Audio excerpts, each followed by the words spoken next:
Hello and welcome to Home with Sarah Jane. In today's video, I am sharing what our 2025-2026 homeschool cart looks like. If you're new here, hello and welcome. My name is Sarah and I'm a homeschooling mom to two girls, ages 13 and 16. And again, I'm going to be talking all about our homeschool cart setup for the 2025-2026 homeschool year.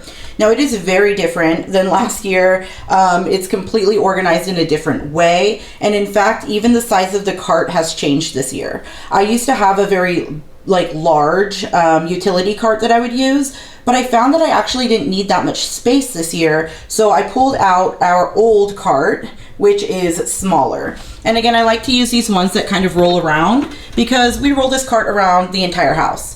But on the very top of our cart, let's go ahead and get started over here. This is all of Lydia's kind of like independent work. So this is like her math and her language arts and some of her silly poetry readings I put in here. She even has her flashcards that she uses with her language arts. So all of that, her math is in here. This is her handwriting. This is pretty much what Lydia does on her own.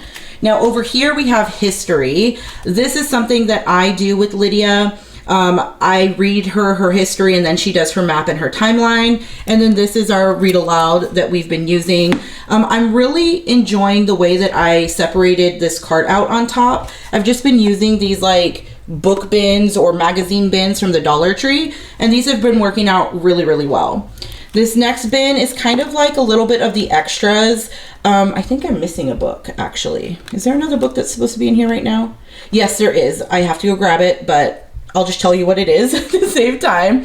So this is where I keep like her geography, her health, and usually her science unit is in here. These are all lessons that I do with Lydia. So that's why they're kind of sectioned together, because I do still read these to her. She's just finished up her reptile unit study that we've been focusing on for science. That's why her new unit study is not in here yet, but she's going to be focusing on North American birds. I just have not added that to my cart. Okay, so this last area of the top of our homeschool cart is actually where I keep my planner, my kind of like to-do list folder, and some of the books for our morning time. So as you can see, we have the 5 fun facts of science. This is our manners book. Again, my planner and my to-do list. So this bin is primarily just for me. My kids usually don't have to go into this bin at all. So that's just my stuff. But that is how the top is set up. Again, I like this much better than the basket that I had last year. I just feel like it's a little bit more organized and kind of, you know, it kind of gives us an actual bin or spot for each thing. And that's what I like about it. It keeps it cleaner, I feel. Now, this second shelf, row, whatever we want to call it, this is actually a lot of our morning time stuff as well. I don't typically like to keep a lot of books on this shelf, only because I tend to notice that they get a little bit more dings when we keep them in the middle. But this book is so large, it has to go on this shelf like this. So this is just a silly poetry book.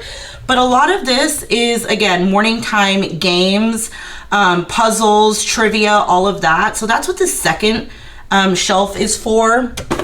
And then the very bottom, I have 4 plastic bins, as you can see, so 2 and 2. This just holds some extra supplies that we typically use a little more often. So instead of me having to run around and try and find like outline markers, there's some outline markers in here. There's a timer in here.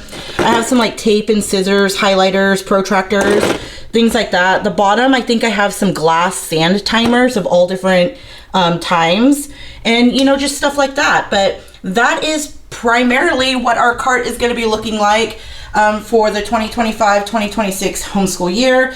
The only thing that will change on this cart is I will occasionally switch out the games and the puzzles and the trivia, and I will occasionally just add in holiday books or books that go with different seasons.